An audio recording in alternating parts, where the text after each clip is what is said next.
तो दोस्तों फाइनली मीशो के साथ साथ विद्या वायर्स एंड इवन एक्विस का भी अलॉटमेंट आपको देखने को मिल गया है।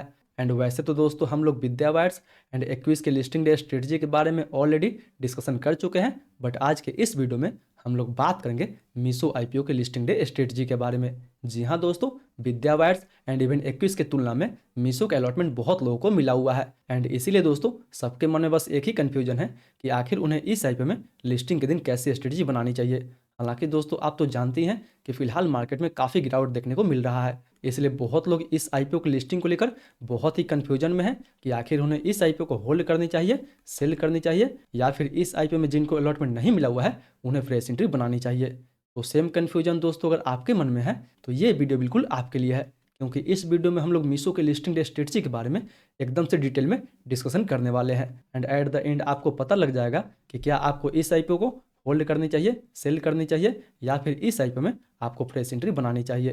तो जी हाँ दोस्तों, बस आप इस वीडियो के अंत तक बने रहें ताकि ओवरऑल लिस्टिंग के दिन इस आईपीओ में आपको कैसी स्ट्रेटजी बनानी चाहिए उसका एक क्लियर पिक्चर मिल सके। तो फिर चलिए बिना आपका समय गंवाए सीधा वीडियो में आगे बढ़ते हैं। लेकिन उससे पहले अगर आप इस चैनल पर नए हैं तो कृपया इस चैनल सब्सक्राइब कर इस वीडियो को एक लाइक जरूर दीजिए। अब चलिए सीधा आगे बढ़ते हैं और सबसे पहले बात कर लेते हैं इस आईपीओ के लेटेस्ट जीएमपी के बारे में, ताकि आपको पता लग सके कि फिलहाल अभी इसके ग्रे मार्केट में डिमांड क्या चल रहा है। अगर आपको अलॉटमेंट मिला है तो पर लॉट पे आपको कितना ज़्यादा प्रॉफिट मिल सकता है।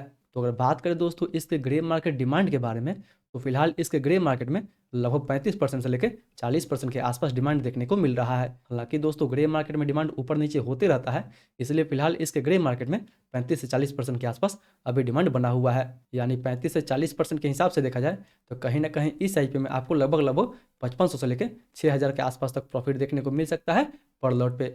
यानी दोस्तों इस आईपीओ का प्राइस बैंड 105 रुपये से लेकर 111 रुपये पर शेयर रखा गया था, जबकि फिलहाल इसके ग्रे मार्केट में 35 से 40% के आसपास डिमांड बना हुआ है। तो इसका एस्टिमेट लिस्टिंग कहीं 140 रुपये से लेकर 145 रुपये के आसपास हो सकता है। जी हाँ दोस्तों, अगर इस आईपीओ का प्राइस बैंड 111 रुपये रखा गया था एंड उसके तुलना में अगर 145 रुपये के आसपास से लिस्ट होता है तो इस लिस्टिंग को दोस्तों हम काफ़ी सॉलिड बोल सकते हैं, क्योंकि आपने अभी देखा ही है कि फिलहाल मार्केट में एक तरफा गिरावट आपको देखने को मिल रहा है। एंड उसी बीच में अगर ये कंपनी 30 से 35% का लिस्टिंग दे रही है, जो कि काफ़ी अच्छा माना जाएगा इस आईपीओ के लिए। बट दोस्तों जैसे कि हम जानते हैं कि हमें कभी भी किसी भी आईपीओ के जीएमपी पे पूरा विश्वास नहीं करनी चाहिए। जीएमपी एक टेंटेटिव गेन होता है जो मार्केट को देखते हुए कभी भी ऊपर नीचे हो सकता है। तो मे भी अभी अगर मार्केट ख़राब है तो मे भी इसका लिस्टिंग आपको 35% के नीचे भी देखने को मिल सकता है। एंड अगर लिस्टिंग के दिन मार्केट अच्छा रहता है तो मे भी इसका लिस्टिंग आपको 40% के ऊपर भी देखने को मिल सकता है। बट दोस्तों इसका लिस्टिंग 40% के ऊपर हो, 35% के नीचे हो, हमें हर सिचुएशंस के लिए रेडी रहनी चाहिए। एंड इसके लिए हमें एक फुल प्रूफ स्ट्रेटजी बना के चलनी चाहिए। तो चलिए अब फाइनली बात कर लेते हैं कि क्या हमें इस आईपीओ को होल्ड करनी चाहिए, सेल करनी चाहिए, या फिर हमें इस आईपीओ में फ्रेश एंट्री बनानी चाहिए। तो दोस्तों अगर सबसे पहले बात करें यहाँ पे फ्रेश एंट्री के बारे में कि क्या जिनको भी इस आईपीओ में अलॉटमेंट नहीं मिला हुआ है उन्हें इस आईपीओ में फ्रेश एंट्री बनानी चाहिए या फिर नहीं बनानी चाहिए। अगर फ्रेश एंट्री बनानी ही चाहिए तो क्या शॉर्ट टर्म का व्यू लेके इस आईपीओ में फ्रेश एंट्री बनानी चाहिए, या फिर लॉन्ग टर्म का व्यू लेके इस आईपीओ में हमें फ्रेश एंट्री बनानी चाहिए। क्या शॉर्ट टर्म में ये आईपीओ ग्रो जैसा रिटर्न देगा या फिर नहीं दे सकता है। तो दोस्तों फ्रेश एंट्री के लिए सबसे पहले हमें इस आईपीओ का डिमांड देखना होगा। आपको तो पता ही होगा कि ये इस साल की तीसरी सबसे बड़ी कंपनी है जिसको इतना अच्छा, इतना बेटर सब्सक्रिप्शन मिला हुआ था। पहला दोस्तों एलजी है, दूसरा बजाज फिनांस, एंड तीसरा दोस्तों मीशो का आईपीओ है। यानी सब्सक्रिप्शन के बारे में बात करें तो दोस्तों ये कंपनी इस साल की तीसरी सबसे बड़ी आईपीओ बन चुकी है, जिसको क्यूआईबी की तरफ से काफ़ी सॉलिड रिस्पांस मिला हुआ था। यानी ओवरऑल अगर आप इस आईपीओ क्यूआईबी सब्सक्रिप्शन देखते हैं तो क्यूआईबी कोटा में इस आईपीओ को 1 to 3 टाइम्स के आसपास तक, एचएनआई कोटा 14 टाइम्स के आसपास, एंड लगभग रिटेल कोटा 20 टाइम्स के आसपास तक सब्सक्राइब हुआ था।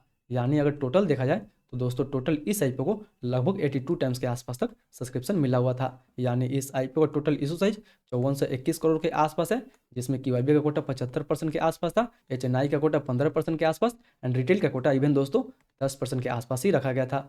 एंड 75% का कोटा होने के बावजूद भी क्यूआईबी इसमें 123 टाइम्स के आसपास तक सब्सक्राइब किए थे, जो कि काफ़ी अच्छा माना जाएगा इस आईपीओ के लिए। एंड वही नहीं दोस्तों, इस कंपनी के एंकर एलोकेशंस में आपको 125 एंकर का नाम देखने को मिल जाएगा, जो ऑलरेडी 24 से 40 करोड़ का जो फंड है वो रेज कर चुके हैं, जिसमें दोस्तों आपको काफ़ी अच्छा एंड काफ़ी ग्लोबल लेवल पे जाना माना एंकर का नाम देखने को मिल जाएगा। जैसे ब्लैक रॉक ग्लोबल हो गया, गवर्नमेंट ऑफ सिंगापुर हो गया, फिडेलिटी हो गया, मिराई एसेट हो गया, या फिर जितना भी इंडिया के बड़े बड़े म्यूचुअल फंड्स वाली कंपनी हो गए, उन सभी ने इस कंपनी के एंकर पार्टिसिपेशन में काफ़ी चढ़ बढ़ के हिस्सा लिया हुआ था। यानी इस आईपीओ में एंकर का भी काफ़ी विश्वास है। एंड बात करें सब्सक्रिप्शन के बारे में, तो दोस्तों कोई भी कभी सेंटीमेंट इस आईपीओ को लेकर काफ़ी पॉजिटिव है।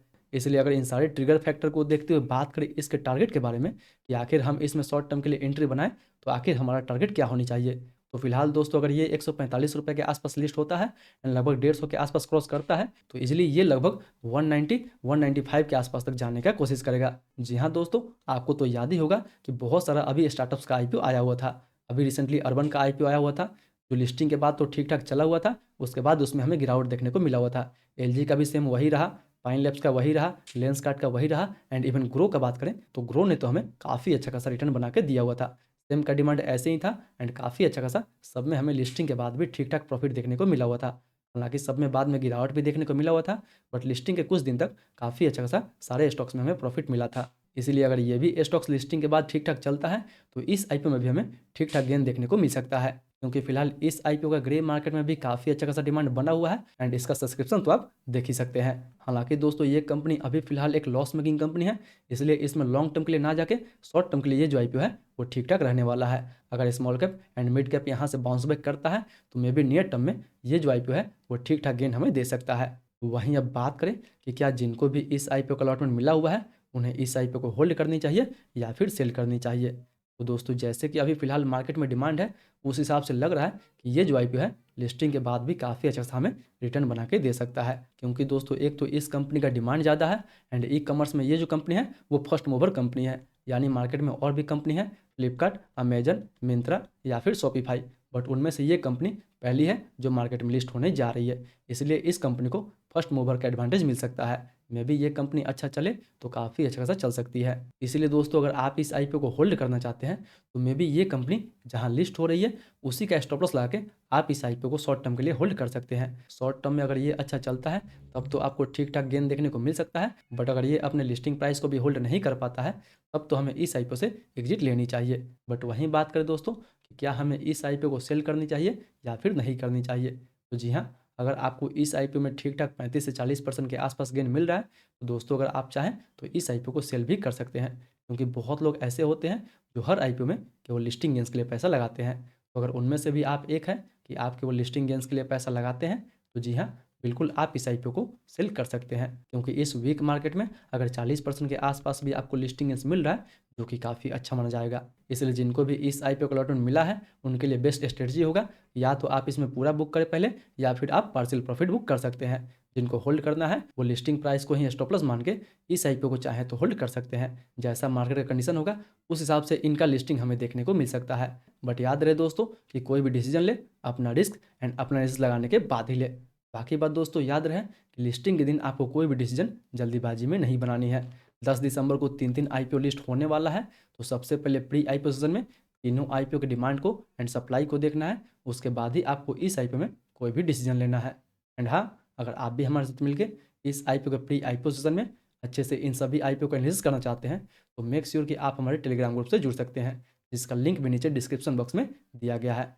जहाँ पे दोस्तों हम लोग हर आईपीओ को प्री आईपीओ सेशन में अच्छे से एनालिसिस करते हैं एंड देखने की कोशिश करते हैं कि खुलते हैं उस आईपीओ में ठीक ठाक डिमांड आ सकता है या फिर ऊपर के लेवल से हमें सप्लाई देखने को मिल सकती है।